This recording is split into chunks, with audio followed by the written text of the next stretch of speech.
스르프타임즈 2023년 8월 8일자를 진행하도록 하겠습니다. 상장사 상반기 실적을 일부 편집을 했습니다. 구독, 좋아요 부탁드리고요. 필요하시면 배속 보시기를 바랍니다. CJ 제일제당 연결 기준입니다. 매출액 14조 2,900억 원을 달성해서 1.4% 감소했습니다. 전년 상반기보다. 영업이익은 36.5%가 감소했습니다. 영업이익률 2.3% 하락했습니다. 주가를 참고적으로 보는데요. 꾸준히 1년간 내려가고 있다고 보여집니다. CJ 대한통운 매출 5조 7,700억 원으로서 전년보다 3.7% 감소했고 영업이익 10.2% 증가했습니다.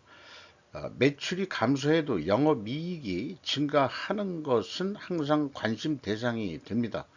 영업이익률 0.5% 상승했습니다.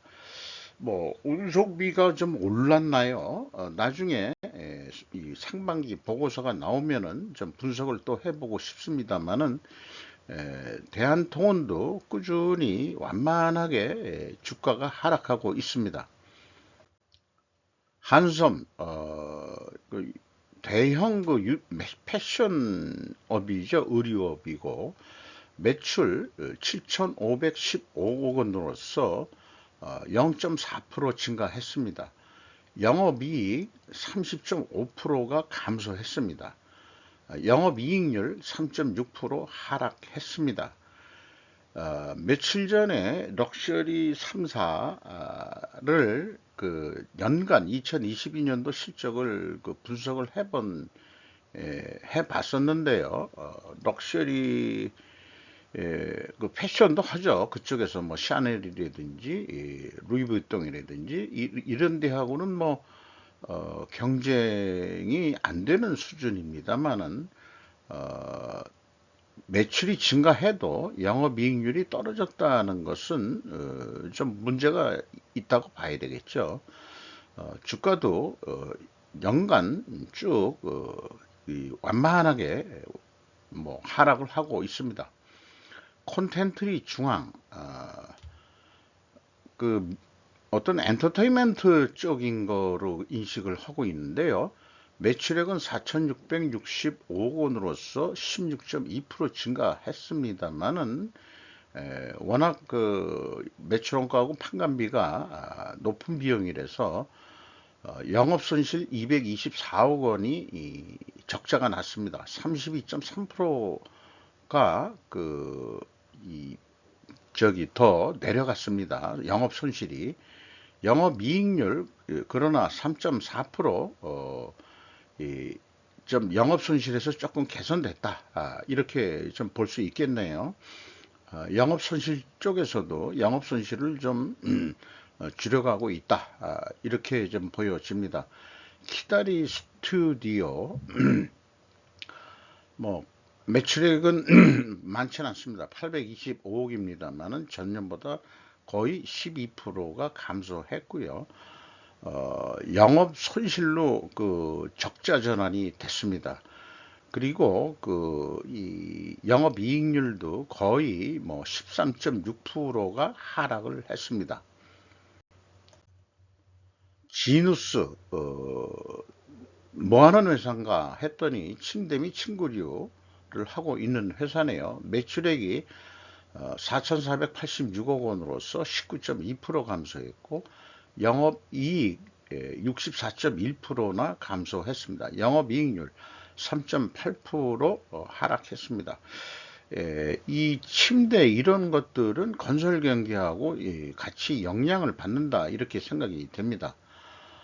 관심기업인 한국항공우주 좀 발표가 됐네요. 연결로 매출이 1조 3천억인데 약간 0.5% 감소했고 그러나 영업이익 62.3%가 감소했습니다. 영업이익률 3.5% 하락했습니다. 주가가 들락날락 굴곡이 좀 심한데요. 올해 올 초에 와가지고 조금 상승했다가 다시 그 하락하는 것으로 이렇게 되어 있습니다. 일반 그 매체 쪽에서는 KF-21 전투기 개발 뭐 이런 거 많이 홍보하고 있습니다만은 경정투기 수출이 관건일 것 같고요. 미국처럼 가격을 인상해도 팔릴 수 있어야 되지 않겠느냐. 우리가 그 방위 산업은 뭐 매우 필요한 업종이지만은 이 항공우주 카이라고 부르죠.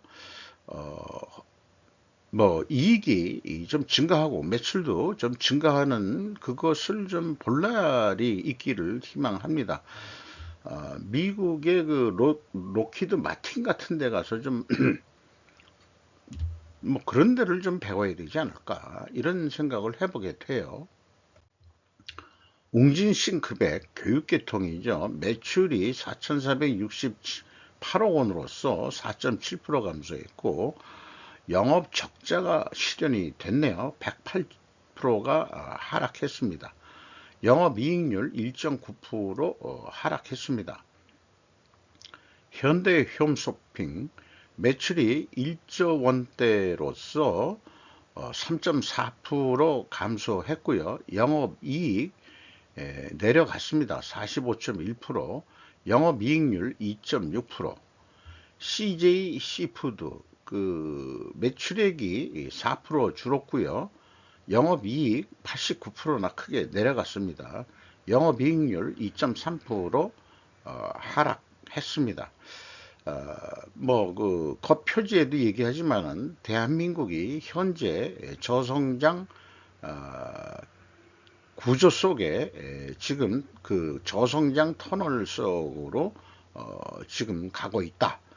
이렇게 이제 되는데 그걸 어떻게 벗어날 거냐가 관건이 되겠죠. 저 개인적으로는 그 제약이론 경영이라는 것을 한번 적극적으로 우리가 검토를 해 봐야 될 시기가 아닌가 그렇게 추천을 하는 바입니다. 시작하자마자 목소리가 쟁기네요.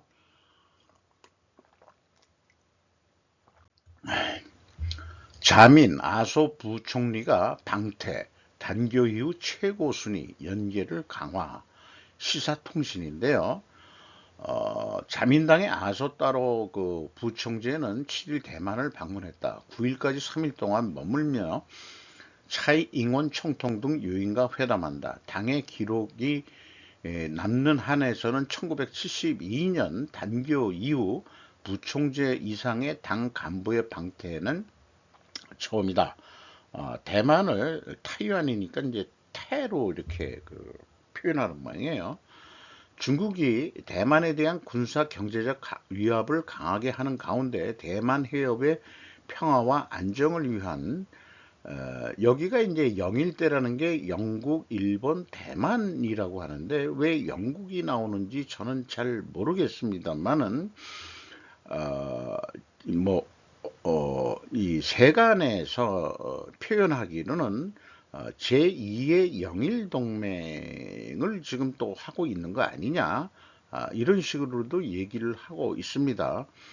아서 부총리는 7일 대만 북부 신베이시에 있는 리동우 후이 전 총통의 무덤에 헌화하고 둘째 딸 리안씨 등 유족과 면회했다 하는데 이 공항에서 나오는 모습인데요. 한일 국교 정상화 때도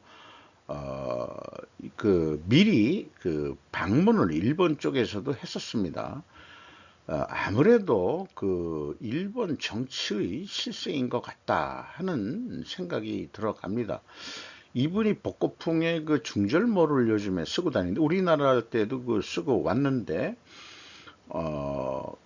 뭐 상징적인 게 있지 않을까. 복고풍이라고 한다는 게 영일 동맹 뭐 이런 거를 해서 본다고 한다 그러면은 한일 국교 정상화 때도 그 쓰고 왔고 이태원 그 참사 거기에 가서도 그 헌화를 했고 그런 게 기억이 나네요.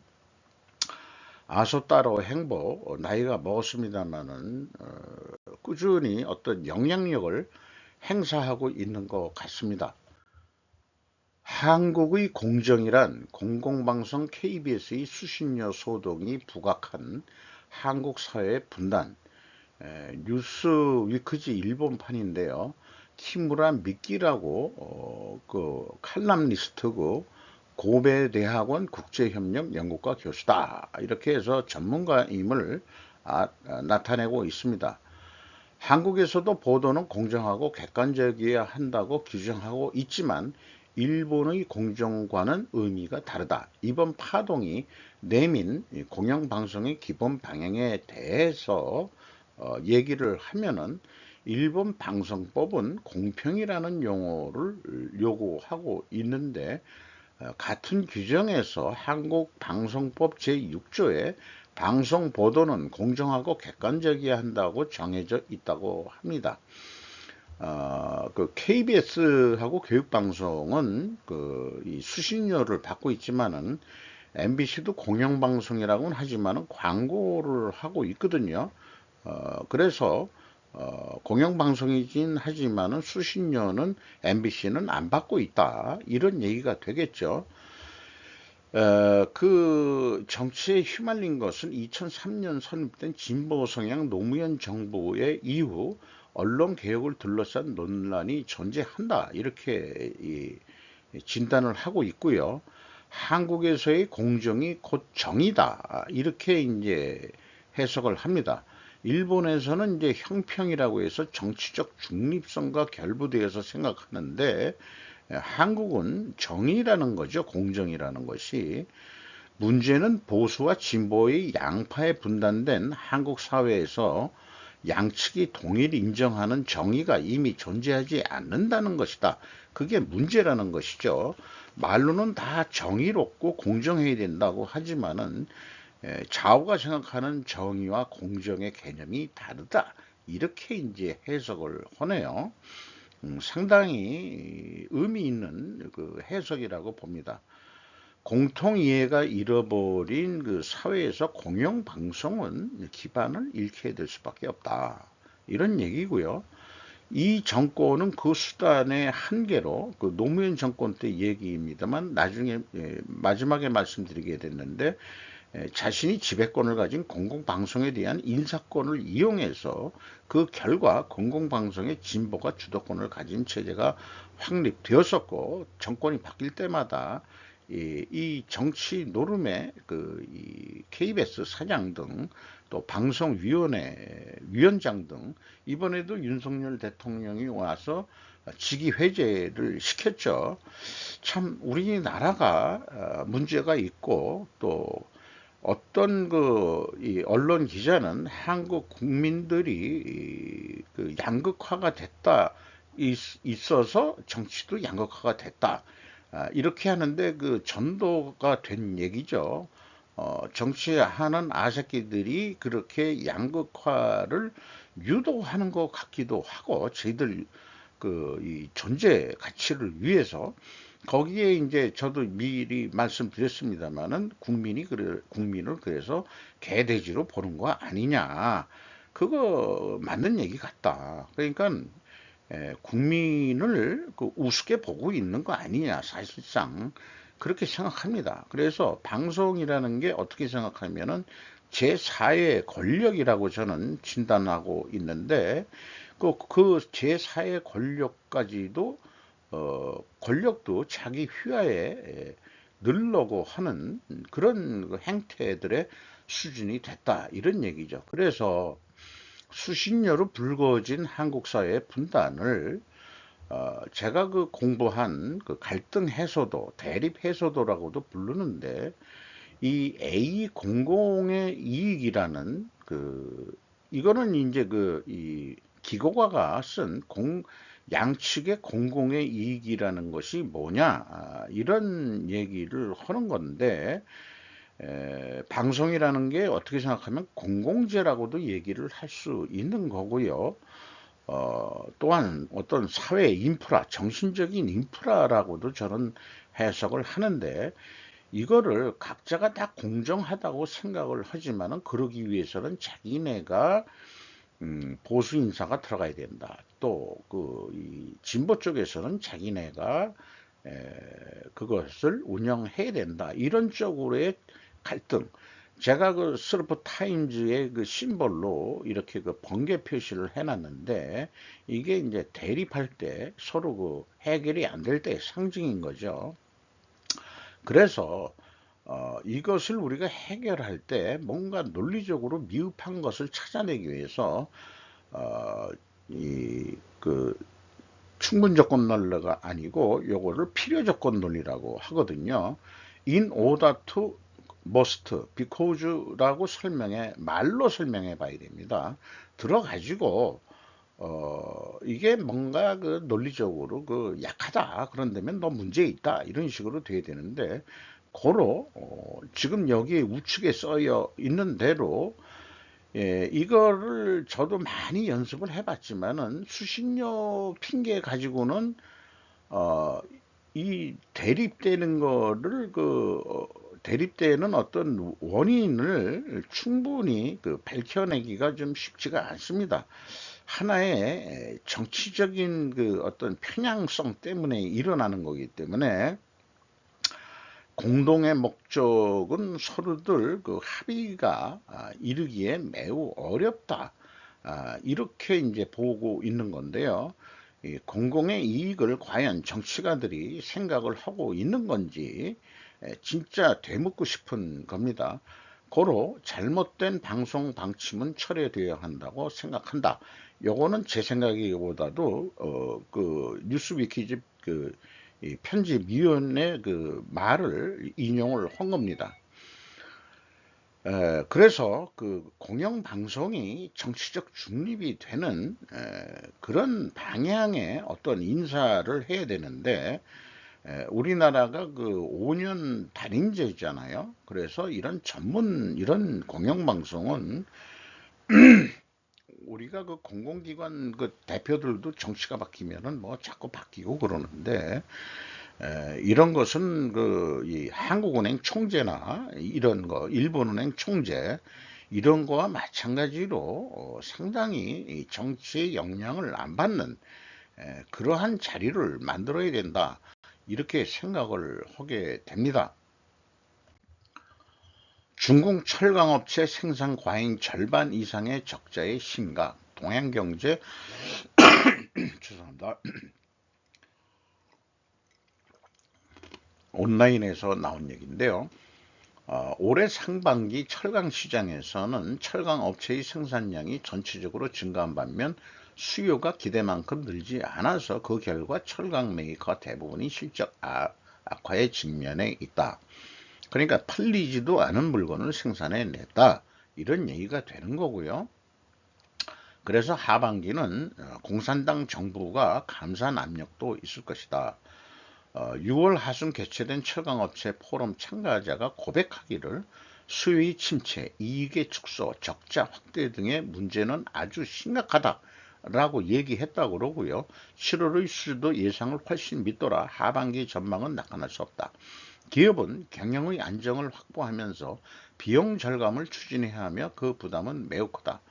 허구한 원가 세계는 비용 절감만 얘기를 하고 있거든요. 생산량 줄인다는 거를 안 하고 이게 디프레이션 각오를 해야 되는데 그래서 이게 이제 스루프 타임즈의 주요 주제기도 합니다만은 어떤 경영적인 측면에서 종전생산적이라는 의미는 수익성이라는 말과 동일어였습니다. 우리가 어떤 거를 얘기하면 생산적이다 하면 그건 돈을 번다라고 그렇게 고정관념으로 돼 와 있어요.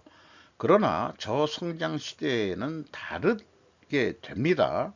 생산적인 거하고 수익성이라는 것은 개념이 틀린 거죠. 생산적이라고 한다면은 생산성을 얘기할 때 생산성 해가지고 좀 이 투입한 거에 비해서는 생산을 많이 했다 이런 의미로만 이제 써야 될 겁니다. 팔리지 않을 제품을 생산하면 그건 바보들이다. 그런데 그 바보가 바보로 인식하지 않는 시대가 우리는 줄곧 인플레이션 시대 때에는 그렇게 생활해 왔던 것이죠. 그래서 지금 우리는 수요 대응 생산적 활동이 필요해진 것이다. 라고 말씀드릴 수 있겠습니다. 요거를 생각하면은 일반 가정에서도 마찬가지로 비유해 볼 수 있겠어요. 그게 이제 그 자식들이 독립하고 식사량이 나이가 먹어서 감소했음에도 요게 이제 그 수요가 감소한 거죠. 그럼에도 불구하고 여전히 많은 음식을 하고 요리를 하는 할매를 보는데 중국 공산당처럼 감산 압력을 할 수 있는 그 수준이 됐으면 얼마나 좋겠습니까? 권력이 있고 그 다음에 그 지배를 한다면 근데 부부 사이가 그럴 수가 없잖아요. 일반적으로 이제 나이 먹으면은 얹혀 산다. 쫓겨나지 않는 것만 해도 다행이다. 마누라가 해준 음식 그냥 아이 맛있다 맛있다 하고서 먹어야 같이 행복하게 살 수 있다. 아니 행복이라기보다도 무난하게 잘 살 수 있다.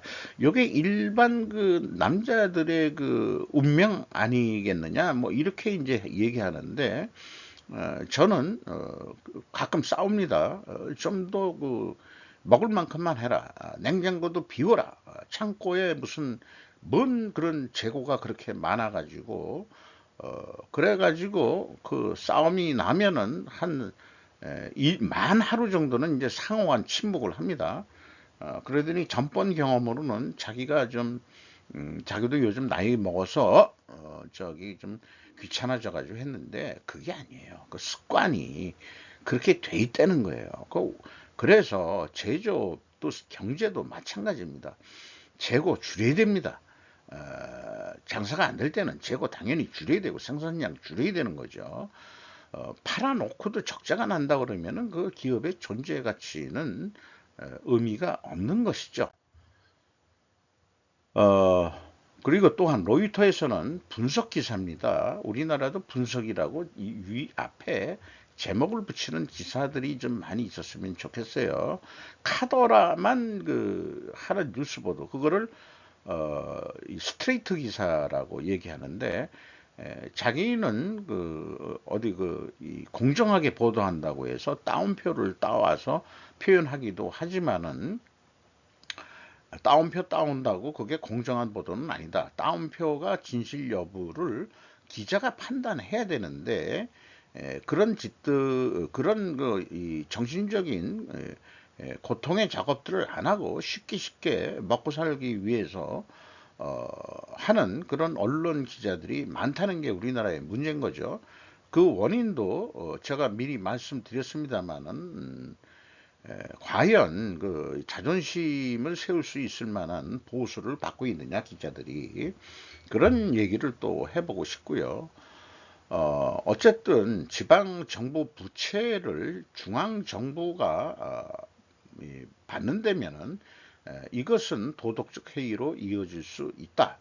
그래서 그 베이징의 딜레마라고 해가지고 자관 지금 뭐 이 지방 정부 부채 이런 것들이 되게 그 많이 있는데 에, 거기다가 숨겨진 부채 위험에도 반복적으로 경고하고 있다. 그러니까 통계에 안 잡히는 숨겨진 부채도 있다. 그래서 지방자치단체 대차대조표 외부에서 발행된 부채를 고려할 때 그 숫자가 훨씬 더 높다고 우려하고 있다. 이렇게 얘기하고 있는 거죠. 한마디로 요즘에 어떤 그 국제적인 언론 보도 뉴스는 한마디로 중국은 끝났다. 이제 일본에 잃어버린 30년을 따라가게 생겼다. 이렇게 얘기하고 있는 거죠. 그래서 매일경제 아니 매일신문에서 마이니치 신문에서도 중국 경제에 육박하는 일본화의 함정 객원 편집위원 니시카와 메구미라는 사람이 썼는데 중국 경제가 시원찮다 뭐 이렇게 얘기해서 코로나 다시 그 오픈을 했지만은 리벤지 소비 등이 그 전망을 했지만은 그게 안 되는 이유가 뭔지 그 구조적인 문제인가 이렇게 얘기를 하고 좀 더 회복될 수 있을 거 아니냐 하지만은 아마 안 될 거다.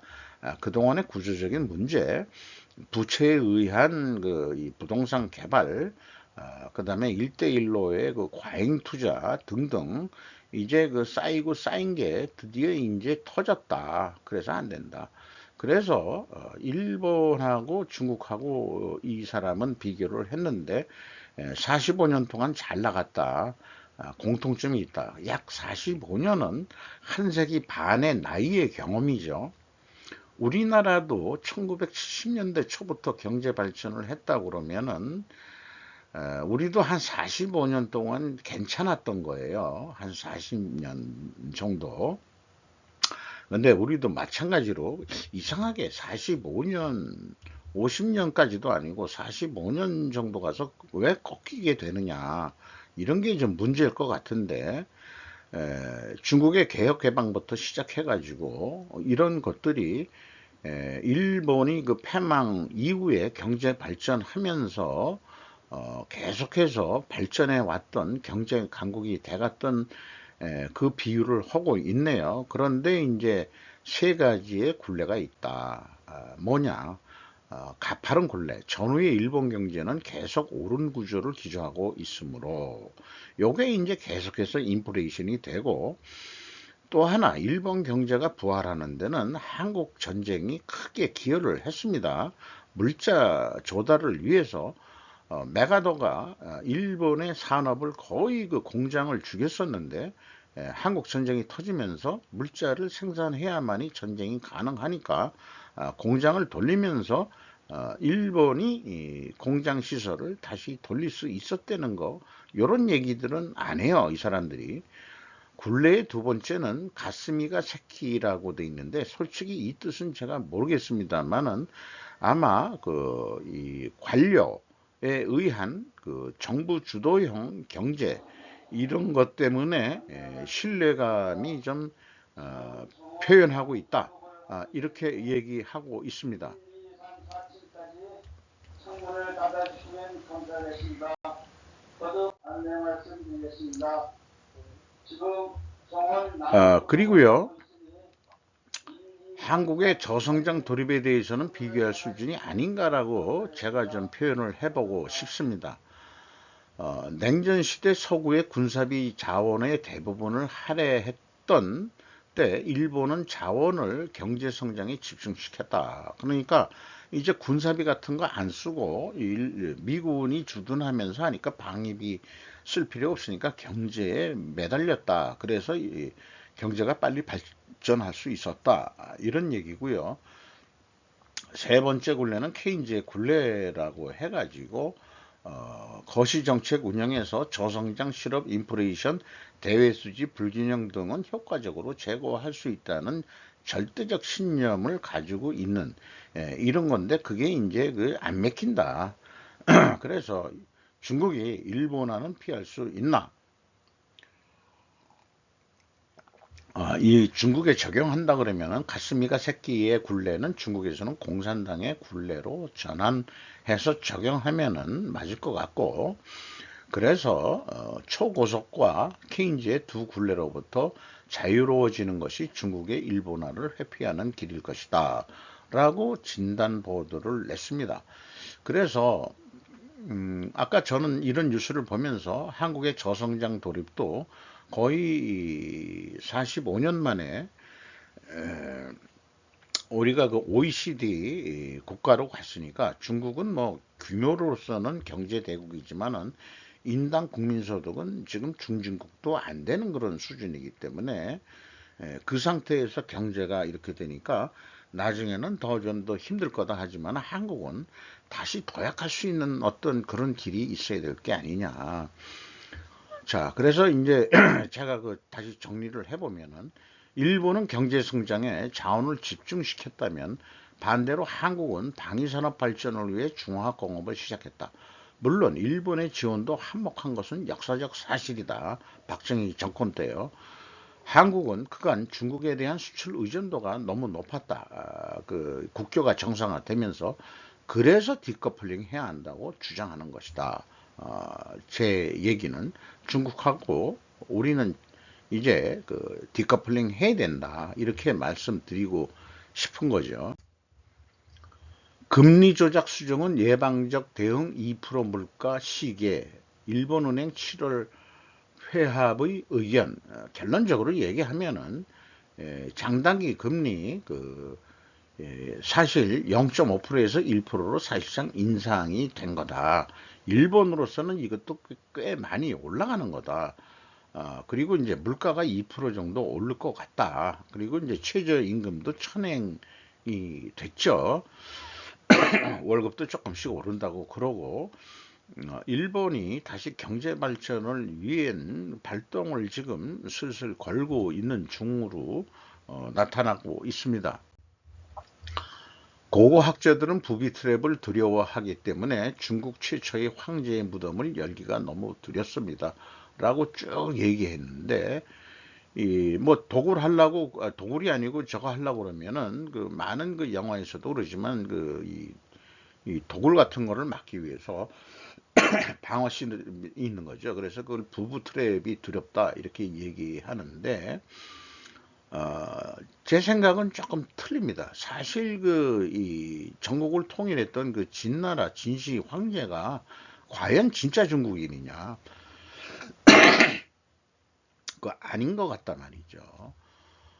왜냐 그러면은 제가 이런 유물들을 보면서 말하자면 여기 그 갑옷의 형태라든지 이런 것들이 과연 중국적인 건지, 그리고 이 사람들이 키가 큰 건지 몰라도 말들이 좀 작아요. 이 몽고말 같은 수준, 쪼락말 같은 그런 걸 타고서 몽골 제국이 그 전 세계를 제패했듯이 이런 거 보면은 쉽게 올라탈 수 있는 거 실물들로 만든 거 아니냐 이게요.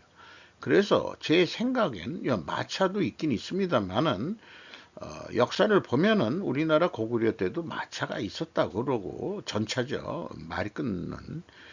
그래서 파면 팔수록 중국 문명이 아닌 고조선 문명류에 가까울 수 있기 때문인지도 모른다라고 저는 정의를 내리고 싶네요.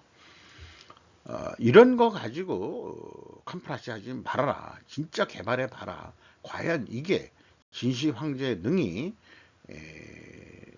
중국 문명윤지, 뭐 모든 걸 자기네 거라고 얘기를 하니까 이 친구들은. 태호 6호 한반도 상륙 예상. 자, 큐슈 지방까지 와서 오키나와에서 큐슈 지방 옆으로 해가지고 한국으로 직통으로 온다라고 지금 예측이 되고 있어요. 그래서 잼버리 대회 지금 철수하기 시작했죠. 이런 거를 보면서 태풍이 다가옴에 따라 한국 캠프를 떠나는 모든 정찰병들이라는 뭐 번역으로 됐는데 보이스카우트 얘기겠죠. BBC 뉴스에서 뭐 장관 서울에서 진 맥켄지와 런던의 제임스 그레고리가 이제 발표한 건데, 장관 태풍으로 이렇게 철수를 서울 쪽으로 했죠. 한 4천 명이. 숙소가 제대로나 있을지 모르겠어요. 좀 싸게라도 좀 줘야 될 텐데, 항의를 했던 게 그늘 부족, 식이요법이 필요한 사람들을 위한 음식 부족, 열악한 위생시설, 불충분한 의료 서비스, 4개의 레드라인을 조건을 위반했다고 덧붙였다. 이번 행사가 국제 잼버리의 어떤 요구 사항들이 위반됐다 이렇게 얘기를 하고 있습니다. 그리고 조선일보 노석적 기자는 잼버리 만만 준비 성공 확신 말해놓고 김민덕 위원장 두문 불출. 참 쪽팔리는 얘기가 됐어요. 이렇게 이게 이제 김민덕이라는 사람인 모양이에요. 뭐 했던 사람인지는 모르지만은 새만금 잼버리 수도권으로 옮긴다. 내일 버스 1000대로 대피. 드디어 정부 행정안전부 재난안전관리본부장이 이제 필요를 한 건데, 대피 시간 60시간으로 잡아서 서울로 다 이동시킨다는 거예요.